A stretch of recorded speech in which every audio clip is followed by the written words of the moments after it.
This is Will's Band of the Week for September 25th, 2016.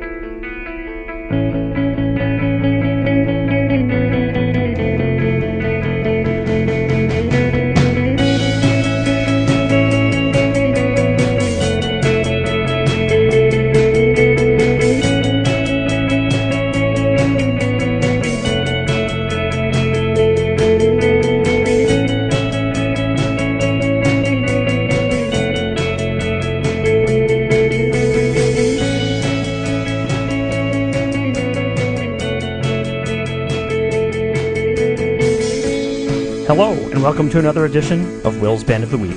This is Will, along with Grant, live in studio. Hello. And a month has gone by, which means it's time for another Grant's Underground, right? Absolutely. A couple of bands we have this week are sort of semi-underground, right? They're not completely underground. Yeah, really. They're a little bit above depends ground. what scale you use. Right. But, I mean, I it's guess, all yeah. pretty right. much underground, compared to mainstream, Yeah. compared to the Billboard Hot 100. Well, like a couple, yeah, exactly. A couple of them, though, are, have been reviewed by the publication you like to call Condé Nast, right? Yeah. Mm-hmm. Right, that's Pitchfork. They're owned by Condé Nast, whatever company, giant conglomerate, right? Yep. So, yeah, it depends on what standard you use.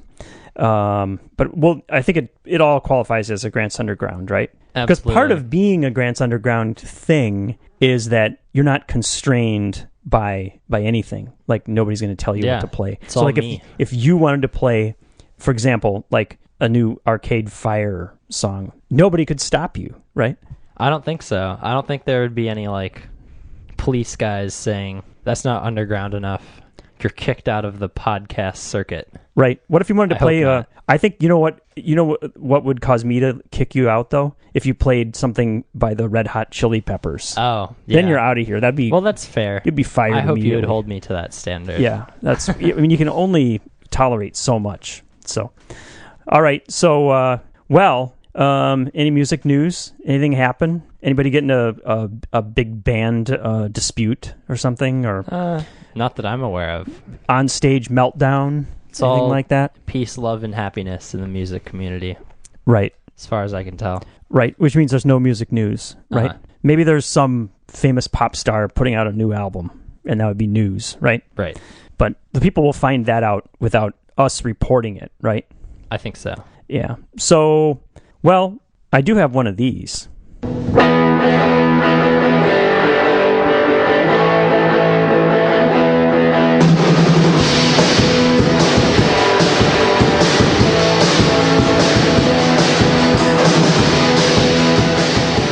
You know what that means? I think that's the live report jingle. Yes, you saw from the title. It's actually titled Live Report Jingle. Although, when we recorded that back in 1980, we did not originally give it the title Live Report Yeah. Jingle. It's been since Yeah. changed to that. We didn't know that, let's see, how many years is that? 36 years later, it would be the Live Report Jingle. Mm-hmm. Pretty cool. Think of, like, music that you've been recording. What do you think it will be used for in 36 years? Car commercial Yeah, jingle, probably maybe? a car commercial. I hope Yeah. so. Yeah. Yeah, you never know. So, yeah, I've got a live report. This is kind of fun. It's fun for me. So I think I've mentioned in passing that I've been playing in this tribute band it's a tribute to the band The Mekons. The Mekons have been around since 1977. A couple of them were friends of the members of the Gang of Four. So they were a UK band, and talk about aging rockers, right? And they're still playing, and they came to Chicago.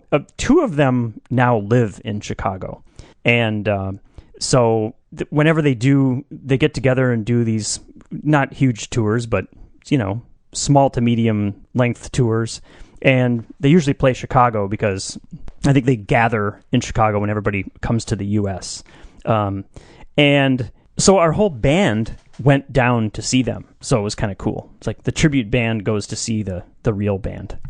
If you want to learn about the Mekons, there is a documentary called Revenge of the Mekons. That's pretty cool that you can probably find.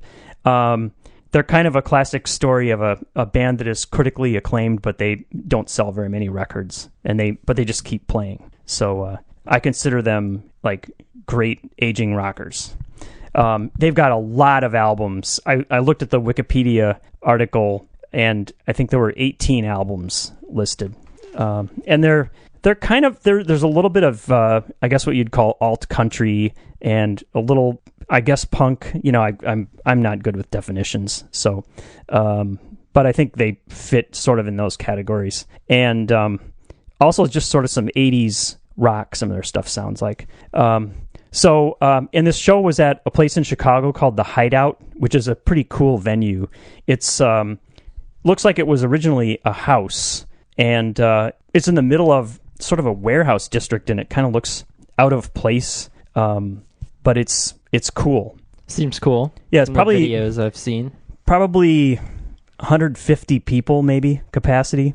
Just a little bigger than the Frequency. Yeah, that's kind of the ideal rock club format and capacity, if you ask me. Yep. So it was a fun trip to go down there. So I want to play a couple of Mekons tracks so that people can get an idea of what they sound like. There was a song before we got into this whole project with my band. I only had a passing familiarity with them, but there was one song that I definitely knew, and I'm not sure where I knew it. I think maybe one of the alternative radio stations that I listened to, 20 years ago played this song or something, but this was a song that I knew. So maybe, I don't know, maybe other people would know this song too. It's kind of as rockin' as the Mekons get. It's a song called Memphis, Egypt.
That's the Mekons.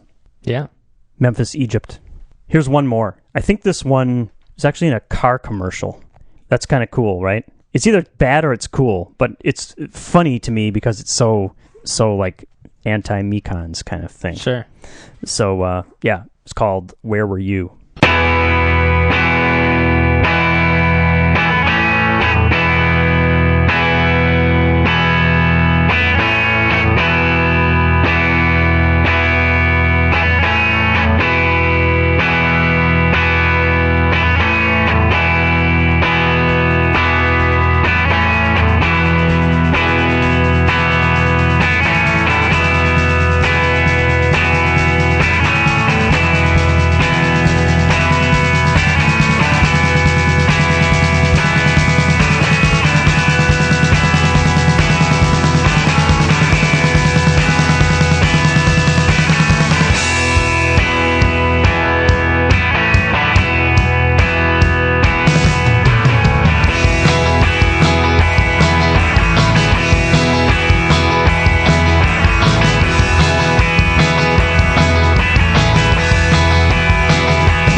Another one by the Mekons. So, you just a band that has a catalog that's so huge, you can't really do it justice. But I think those are two little entry points that you could listen to the Mekons. Yeah. I when I first started listening to them, I didn't really know where to start either. They're probably the two albums that you could listen to would be, there's one called Mekon's Rock and Roll, and another one called Fear and Whiskey. So those are the two. Start with those. If you like them, keep listening. Cool band. So there's my live report. Great.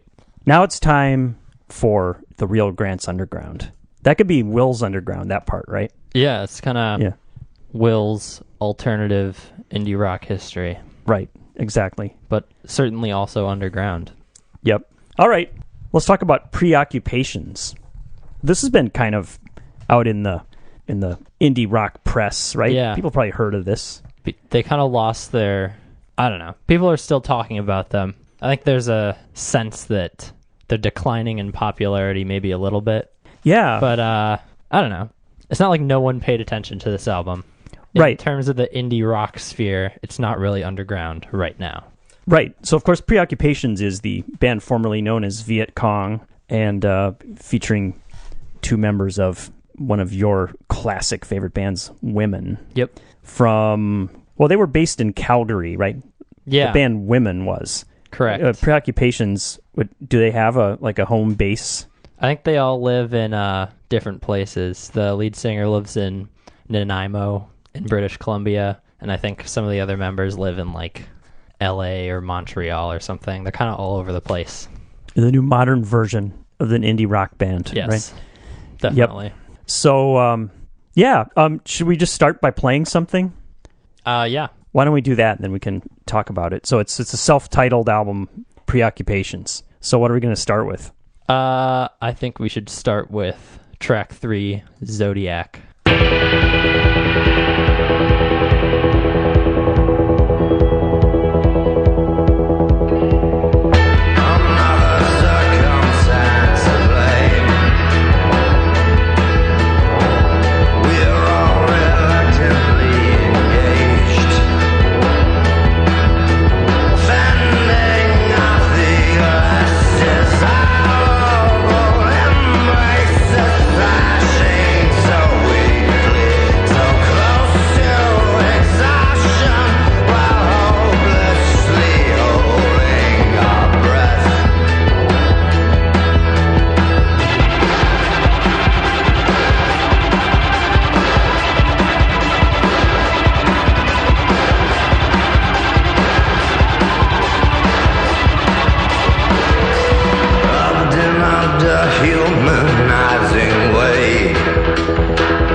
Preoccupations.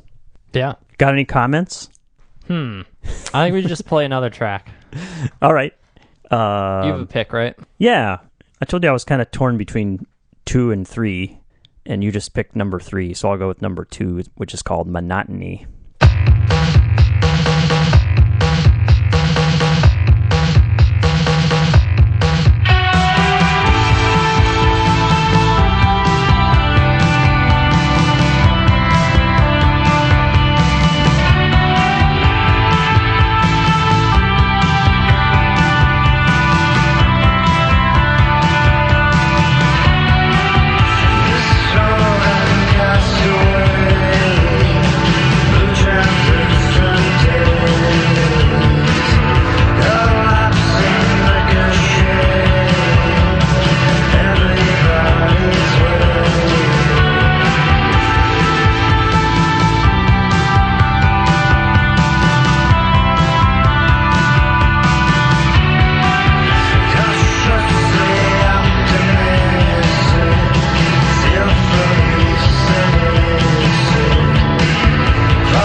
there's a label that we use quite a bit called post-punk, right?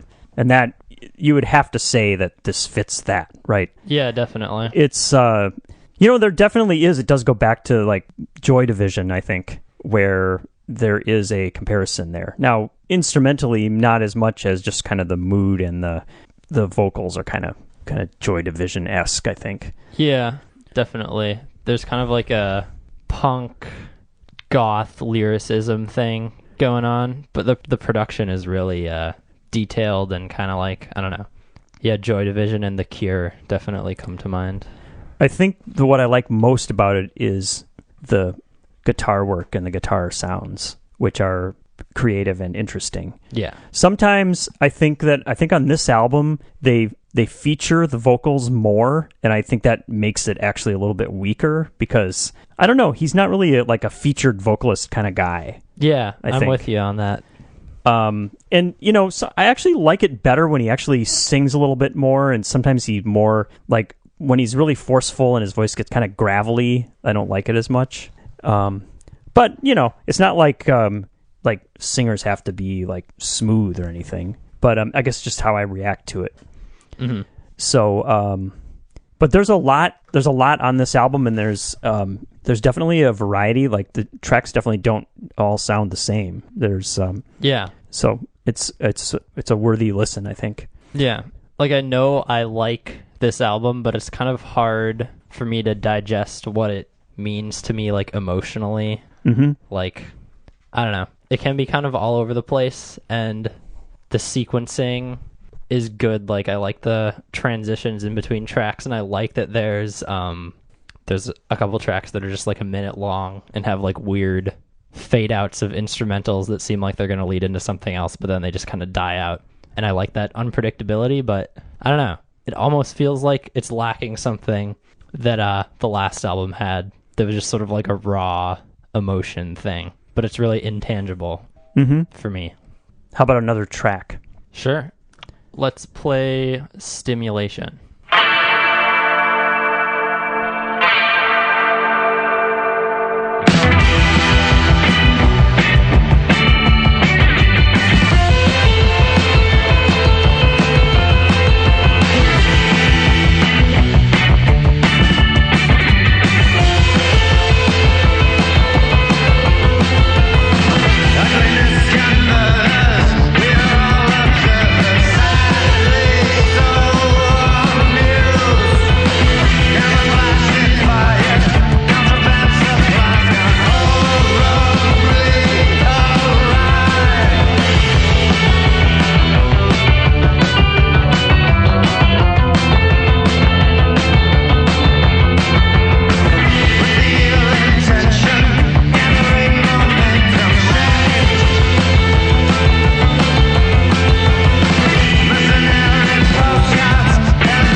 That's Preoccupations. Yeah.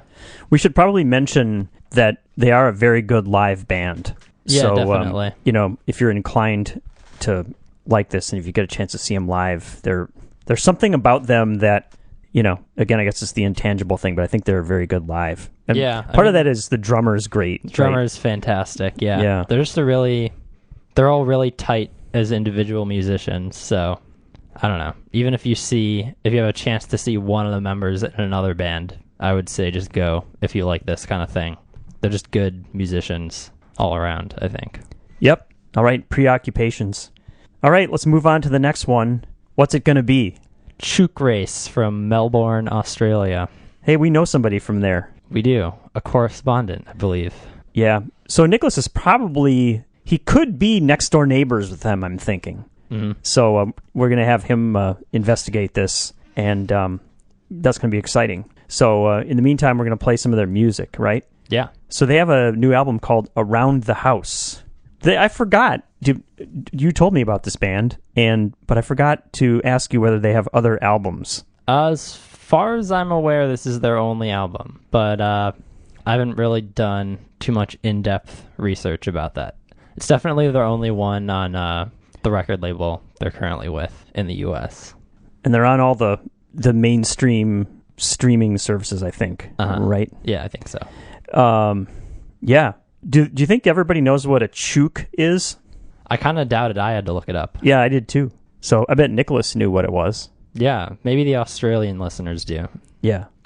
It's a chicken. Which made me think of the movie Chicken Run, because that's kind of a chook race. Right. Exactly. That's good. All right. What are we going to play?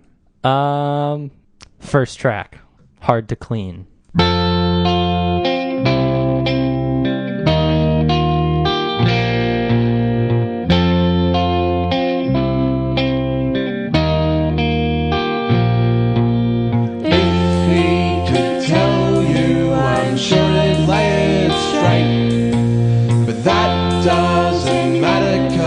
He's always running late. Quite hard to clean, like paint hardened on a brush.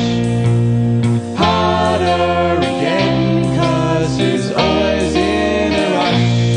In a rush.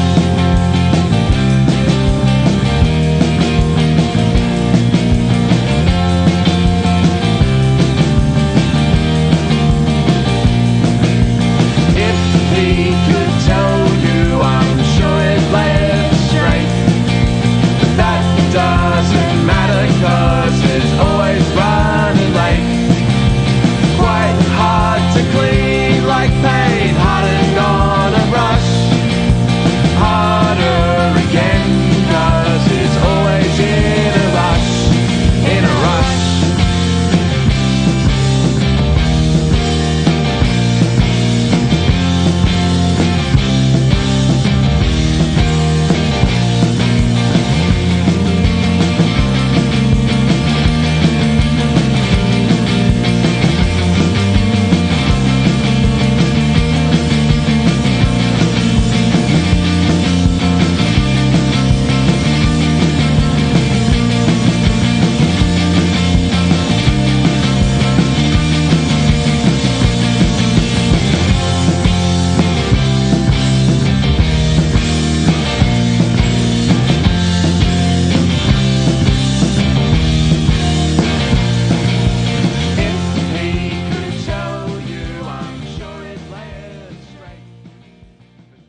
That's Chook Race. Yeah. Want to know what I think about this? What do you think about it? You said, hey, I think this is something that you might like. So I listened to it, and guess what? What? I love it. It's great. I love this album. Yeah, I like it too. It is just like the perfect blend of, I don't know. It's like the kind of power pop that I just love. Yeah. Going back to a little Go-Betweens influence. Mm-hmm. And there's another band, maybe we can mention that later, that we both kind of were reminded of. Oh, yeah, we should mention that. Yeah, it's twee without being totally wimpy. Right. Yeah, it's rockin' twee.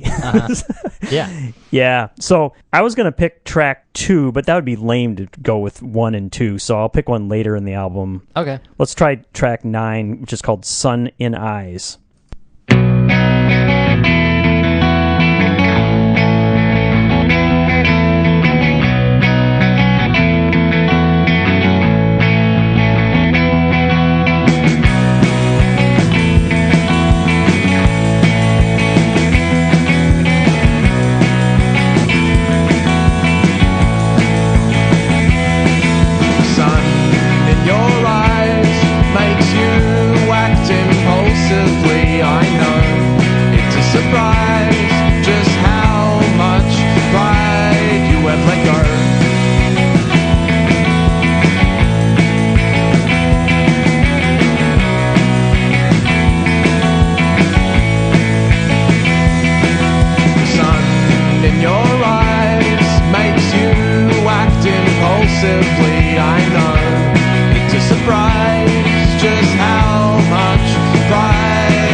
That's Chook Grace.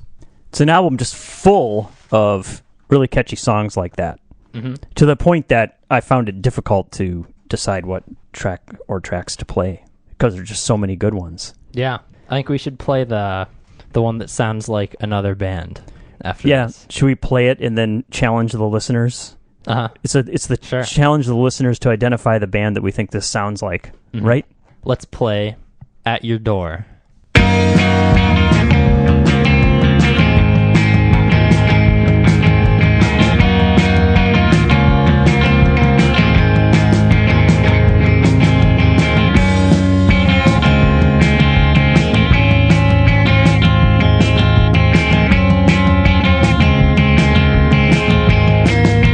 I'll build a house out of wood and clay. Yeah, the only tools you need to get away. With hands like magic, I'll turn that soil to rock. But 2 short years I'll receive a knock. Oh, at my door, at my door. Oh, at my door, at my door.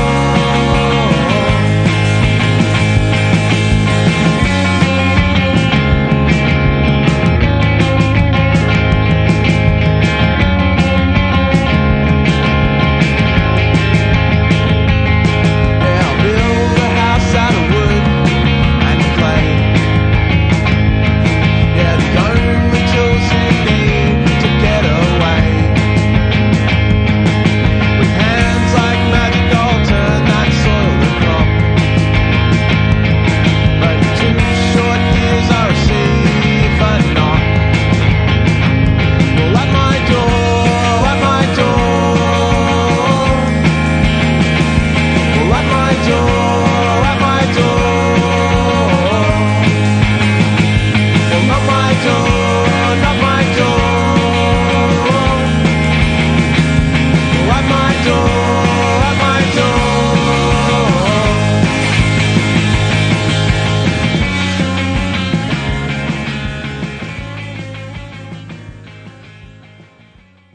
That's Chook Grace.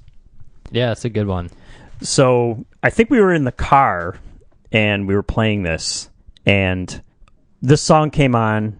Probably been going for like a minute, and this is true. This is not a lie, Grant. Mm-hmm.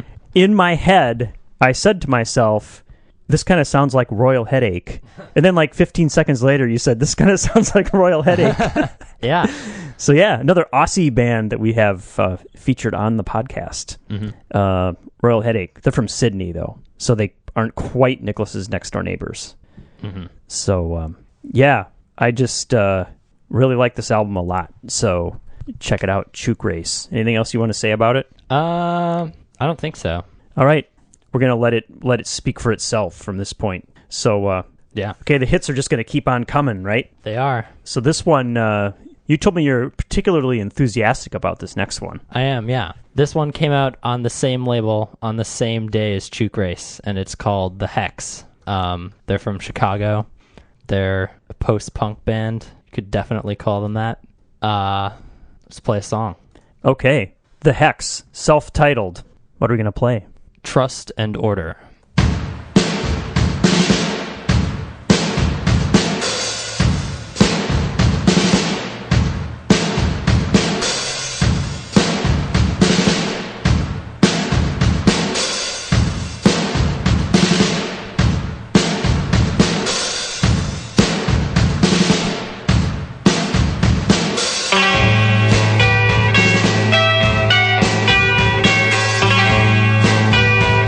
Well,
The Hex.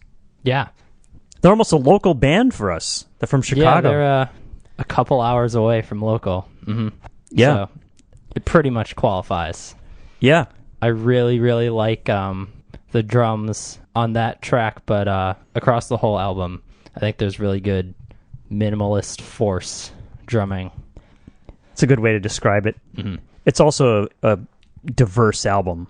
Yeah. Lots of different The types of sounds. sequencing is really, really good, and there's a pretty good variety of musical styles and even like recording styles. It kind of goes lo-fi, hi-fi, all over the place in a way that I really like. So we're totally destroying the sequencing here, but Yeah, That's but I mean, that's inevitable. the nature of playing samples on a podcast, Right. I guess. Yep. So I'll play one that I like a lot. It's track 2, The Thaw.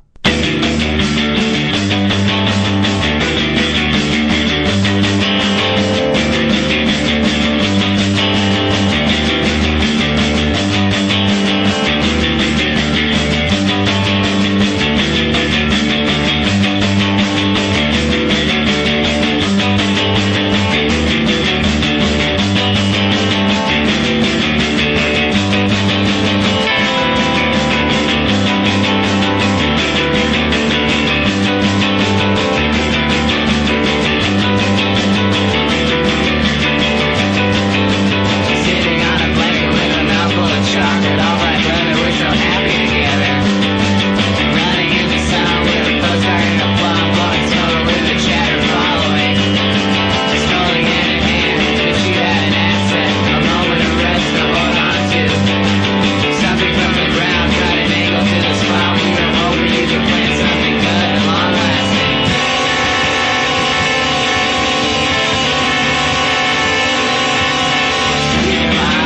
Brand new place with a gate and no walls at the door.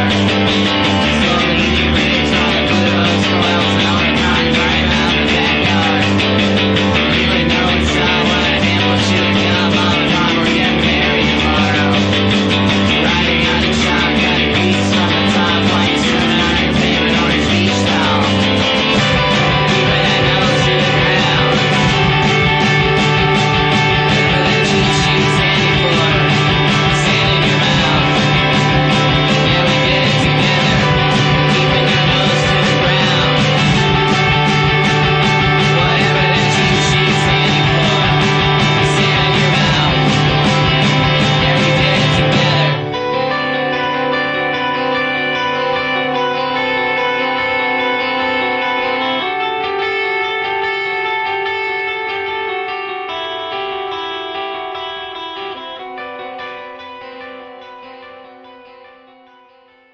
A little unexpected turn there, right? Uh-huh.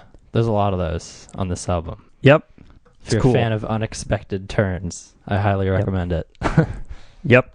Absolutely. Yeah, I think if you loved the self-titled Viet Cong album, you want to listen to something from this year that's in the same vein as that. Before you listen to Preoccupations, listen to this or Trust Punks, because they're doing a similar thing, true to that little niche. That's cool. Mhm. Let's play another one by The Hex. Let's play Junior Showmanship.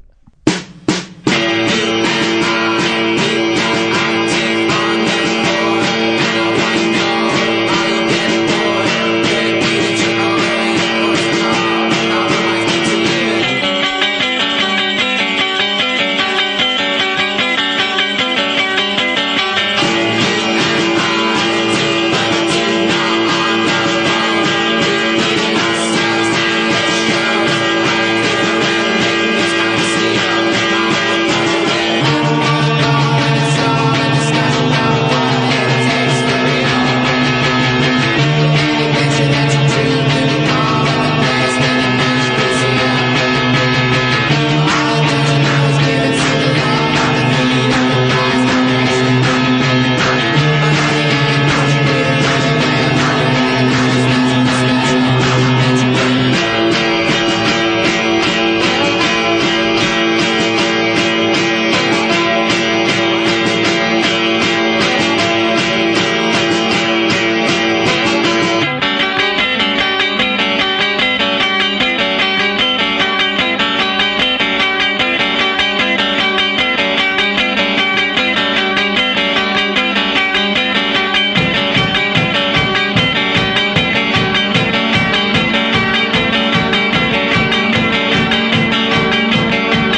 The Hex.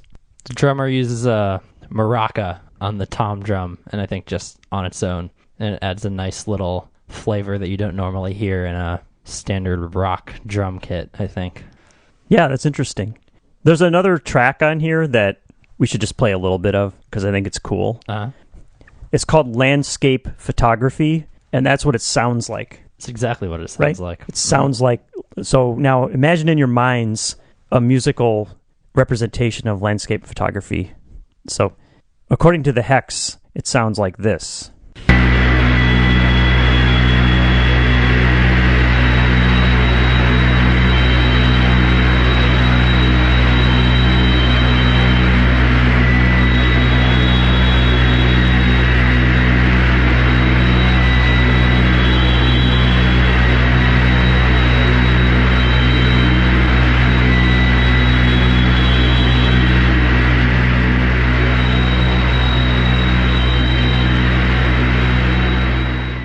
That's cool, right? Yeah, the drone tracks. There's 2 drone tracks on here. They're really well done, and their titles are extremely fitting. I think the track T also sounds like tea. That's great. All right, check it out, The Hex. All right, now we're going to a little better known band. We're going to talk about some indie rock veterans, right? Yes.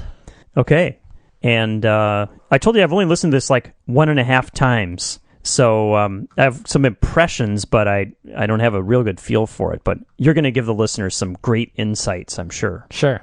Right. So what is it? It's Symbols Eat Guitars. I'm sure we've talked about them before, maybe a couple times. We might have even talked about like all of their albums, right? Really? Is this their 4th album? Or Yeah. I think so.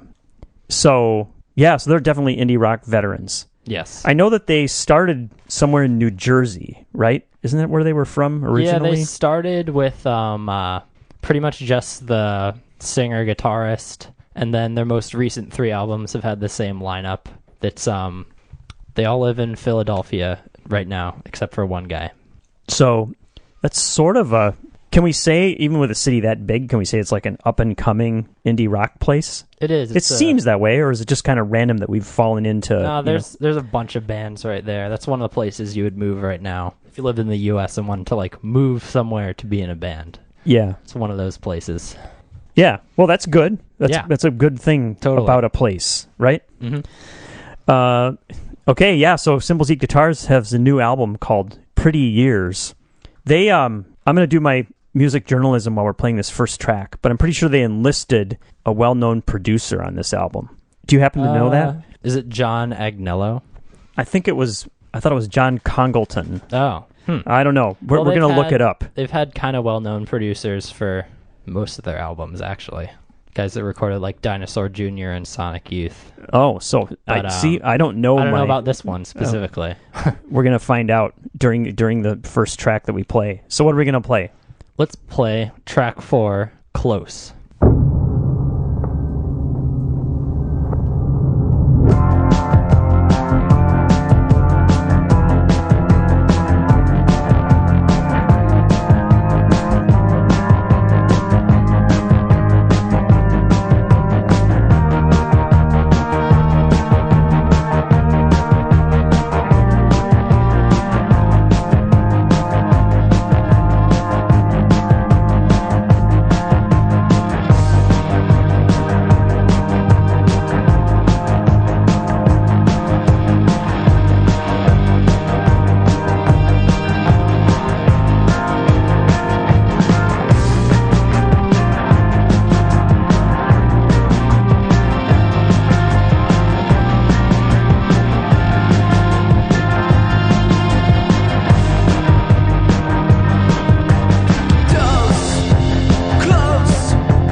Cymbals Eat Guitars.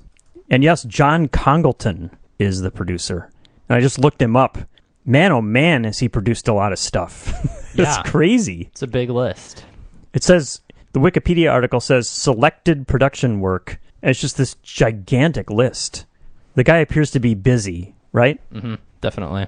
So, what are we going to say about this new Cymbals Eat Guitars album? It's a little more direct than their previous material.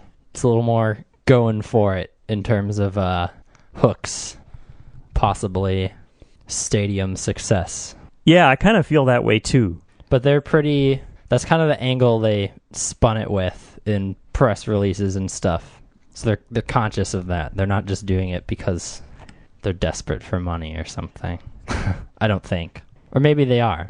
But that would be okay too. But you think they sort of... They pull it off while maintaining credibility, is basically what you're saying. That's what I wanted to get across, pretty Yeah. much, yeah. So, on Unlimited Listen, there was... I think I was mentioning to you, there's one song that I thought, I don't get this at all. So now maybe on more listens, it'll grow on me. And the album as a whole, I'm just sort of neutral. I'm like, I just don't know what direction it's going to go. But there's one kind of fast one that I think is pretty cool. So this is what I found to be the immediately appealing, I guess I'll say, song. It's track 7 called Beam.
That's as fast and loud as they get, right? Pretty much, yeah. I liked it. Yeah, I feel like I have to talk about this album because the band, I think they're underrated. I'm going to say Cymbals Eat Guitars are underrated. I think their best album is probably the second one, Lenses Alien, but people didn't really, at least the press gives that one the least amount of attention, but I don't know. For me, it was like my introduction to liking music that a lot of people would call like meandering bullshit with like a bunch of noise and weird shit. But I don't know.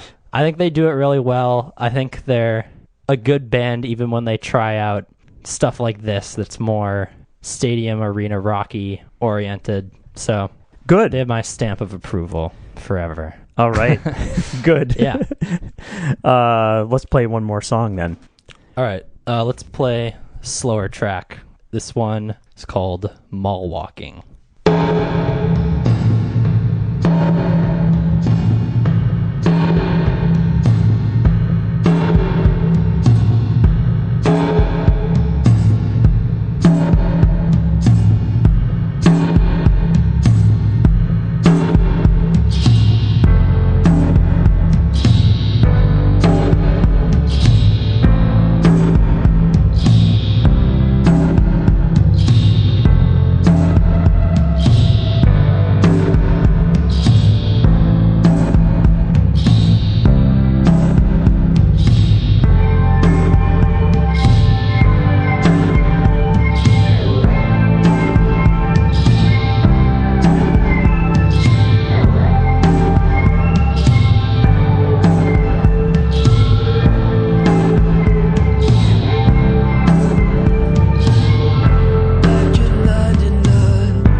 Yeah, definitely a good one.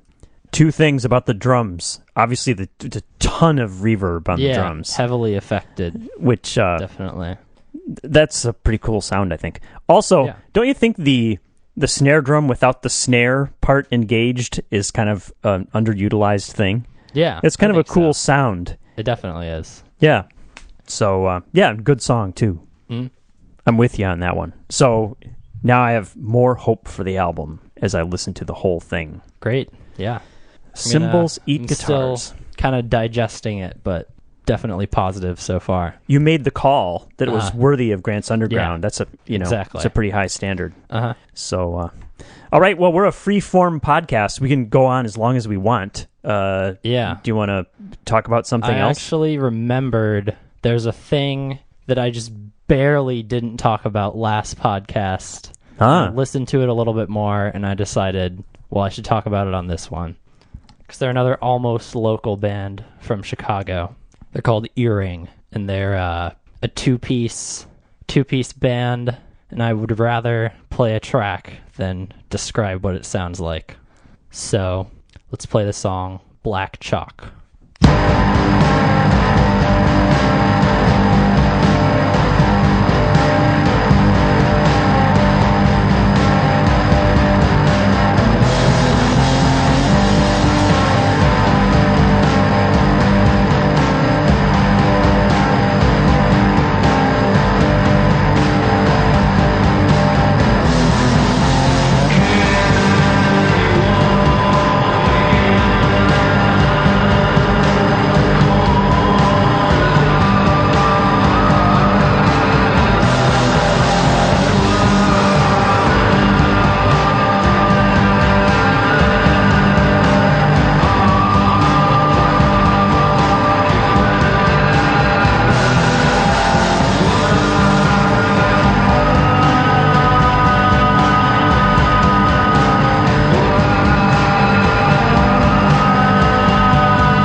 Earring. First time I've heard that. It's cool. And I looked them up, and they actually played at the Hideout in Chicago Yeah, it's a cool in connection. May. Yeah. So the album came out in June, or at least the official release date was Yeah. June 10th of this year. So, and they're described as, no, I have to find this again. Psychedelic post whatever. Yeah. I And like that. sludge. They use the term sludge. That's such a great word, right? It is, yeah. We used to have a thing when I was like back when I was your age, Grant. There was certain music and we would call it sludge rock, but we usually didn't mean that as a compliment. It was kind of like Uh-huh. really slow moving, kind of dirgy. Usually stuff we didn't like that much, but we'd call it sludge. Yeah. But it's a great term. Mm. So, are we going to play another one by Earring? Yeah, I got two more to play. All right, good. Next, let's play Smile Like Hell. Smile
That's Earring. That's cool because it's got the sludgy sound, but it's kind of got hooks too, right?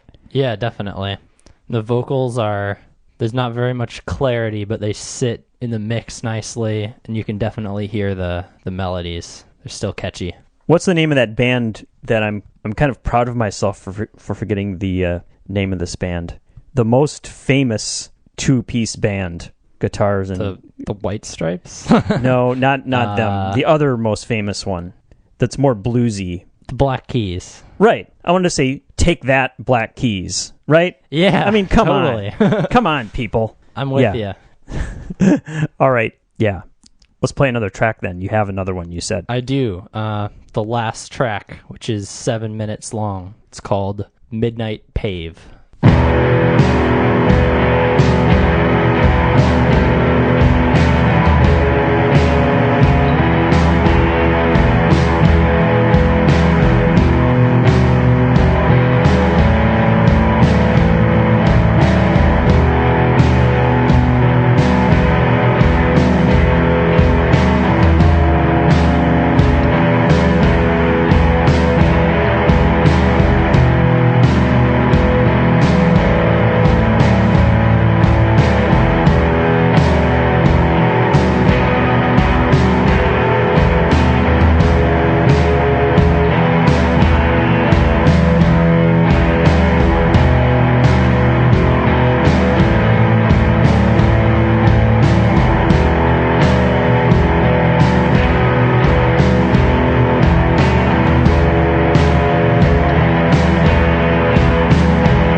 Due to podcast limitations, we can't play the whole 7 minutes. Uh-huh. But It's a rewarding 7 minutes, I think. the band is called Earring, and the album is called Tun Star. Do you pronounce that Tun or Tune? Tunn. I would call it Ton. That's what I've been pronouncing it like. All right. Tun Star, we're going to call it. Check it out. Yeah. Do it. Some good psychedelic sludge, Mm-hmm. right? Definitely. And it's better than the Black Keys, I think. 100% better than the Black Keys. The Black Keys are, they're so famous that they can just go do whatever they want now. It's got, they just produce other people's stuff Yeah. whenever they feel like it, and so that's fine, I guess. Yeah. But I can't, I guess. like when there's a new Black Keys album, I'm not going to be excited to listen to it. Yeah, me neither. Not at all. Yeah, so I never liked them that much. But just made me think of them Whatever. with the two-piece format, mhm. which of course you've been a two-piece format in I have. your musical history. Mhm. Yeah, you were better than the Black Keys too, I think. Sure. Yeah. Why not? Basically. Yeah, I think at my peak. that's really just Sure. horribly arrogant for us to say, right? Yeah, but It's like it's horribly sad but true yeah. Well, we have to have for us. some kind of level of music snobbery, right, in order to be. Yeah, that's music what makes us podcasters. entitled to Yeah. talk about this stuff. We think Right. our taste is high and above everyone else's, right? Yes. Pretty much. Correct. Yep. Maybe we should move to Brooklyn and have black glasses For and podcast hang out in the stardom. cool places. And Yeah. yeah, See it. I wonder if Baby's that would alright. work. Moving to Brooklyn for podcast stardom. It's worth a shot. Maybe we'd be There's only one way to find out. suddenly we would have a whole bunch of would-be sponsors, right? People would just want to probably Condé Nast would want to buy us, Yeah. right? They probably already do. Yeah, that's Just true. haven't sent the email yet. Yeah, that'll make a fun story. Trying when to they, think of an offer that we'll actually accept. right, It's got to be pretty high. right. 100,000? No way. You're not even in the ballpark. Yeah, not Just even that doesn't close. even start the conversation. Not even going to respond to the email. if We're it's not like going to that. dignify it with a response, right? All right. I think that's pretty darn good for the $0 worth. Yeah, me too. I think one could argue that it's even worth like more than $0. Yeah. Like Maybe a 50 little bit. cents. I think it might have been worth 52. Yeah, might have been worth $1. I think. sure. So that's a complete victory as far as I'm concerned. Mhm. All right. Well, thanks a lot. We're trying to line up Nicholas for next week, and hopefully Barrett and Nicholas is what I'm hoping for. But with the scheduling, when you're scheduling one guy in Australia and another guy in the United States, you got some time constraints, and myself too. I have a little time constraint too because I'm going to be like leaving town for the weekend. So we got to figure this out. We're going to try to put it together for you, the listeners. So whatever it is, look forward to it. Yeah, look forward to the next month Underground too. 'Cause You're I've got always some lining good up stuff coming. Yeah, it's pretty cool. Like I remember last time you said, "Oh, I have one I definitely have to talk about on the next one." Uh-huh. So you're always scouring the whole musical world Yes. to find good music to bring to the listeners. So that's Uh-huh. good. We've got high standards here, so I'm glad you're helping to meet those. All right, we should probably say goodnight, shouldn't we? Yeah, I think so. Okay, let's talk to everybody again next week with another edition of Will's Band of the Week. Good night. Good night. You can subscribe to the Will's Band of the Week podcast using iTunes or any other podcast app. All of our podcasts are also available directly on our webpage, willsband.net. You can contact us directly by email to willsband@yahoo.com, on our Facebook page, or on Twitter @willsband. The Will's Band of the Week podcast is brought to you every week from Fourth Bedroom Studios in Madison, Wisconsin. Our theme music was composed by Grant and performed by Grant and Will. Thanks for listening.